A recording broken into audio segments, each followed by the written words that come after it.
ঝিনাইদহের পোড়াহাটি ইউনিয়নের সাবেক চেয়ারম্যান সদর উপজেলা আওয়ামী লীগের সাধারণ সম্পাদক শহীদুল ইসলাম হিরণ ও তার গাড়িচালক আক্তার হোসেনের লাশ কবর থেকে উত্তোলন।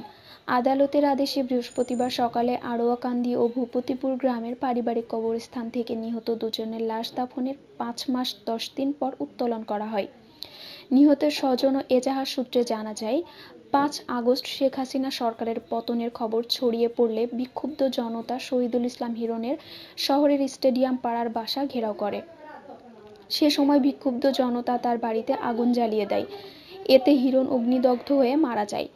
এছাড়াও তার গাড়িচালক আক্তারকে কুপিয়ে ও পিটিয়ে হত্যা করা হয়। এ ঘটনায় দুই পরিবারের পক্ষ থেকে ১৭ ও ২০ নভেম্বর আদালতে অজ্ঞাত ২০০ থেকে ৩০০ জনের বিরুদ্ধে অভিযোগ দায়ের করেন। অভিযোগটি আমলে নিয়ে ঝিনাইদহ সদর থানায় এজাহার গ্রহণের জন্য senior judicial magistrate Mosammat Rumana Afroz আদেশ দেন। থানায় এজাহার গ্রহণের পর মামলাটি তদন্তের জন্য আদালতের নির্দেশে নির্বাহী ম্যাজিস্ট্রেট, পুলিশ ও সেনাবাহিনীর উপস্থিতিতে লাশ উত্তোলন করা হয়। মামলাটি তদন্ত করে ঘটনার সাথে জড়িতদের বিচারের দাবি জানিয়েছেন স্বজনেরা।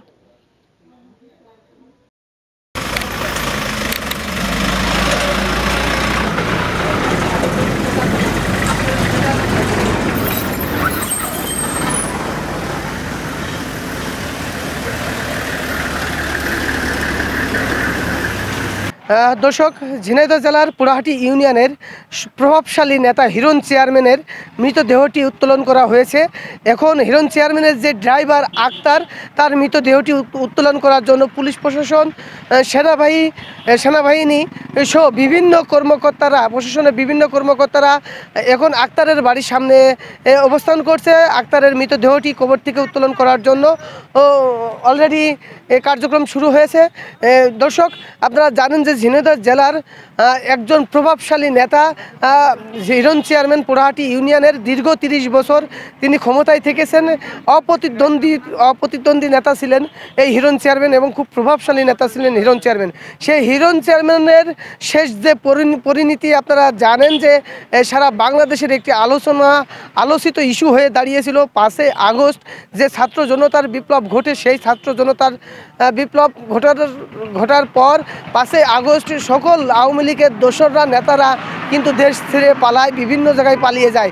কিন্তু হিরণ চেয়ারম্যান তার নিজের বাড়িতেই থাকে এবং ছাত্র জনতার লোকজন যখন হিরণ চেয়ারম্যানের বাড়িতে যায়, তখন হিরণ চেয়ারম্যান ছাত্রীদের থেকে গুলি করে ছাত্র জনতার উপরে।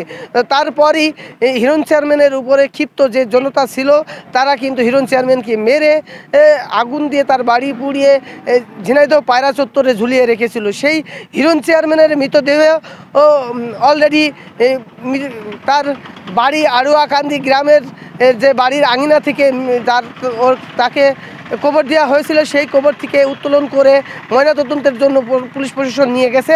এখন হিরণ চেয়ারম্যানের সাথে যে হিরণ চেয়ারম্যানের ড্রাইভার ছিল আক্তার, সেই আক্তারও কিন্তু ওই ৫ আগস্ট হিরণ চেয়ারম্যানের শহরের যে বাড়ি, সেই বাড়িতে মৃত্যুবরণ করে।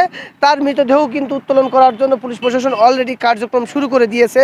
আমরা আক্তারের বাড়ির সামনে দাঁড়িয়ে আছি এবং সরাসরি আপনাদেরকে দেখানোর চেষ্টা করব। আপনারা আমাদের সাথে থাকবেন, এবি বাংলা নিউজের সাথে থাকবেন। সদর থানা আওয়ামী লীগের সাধারণ সম্পাদক ছিলেন। তো ওনাকে ৫ তারিখে হত্যা করা হয় এবং ৬ তারিখে ওনাকে এখানে দাফন করা হয়।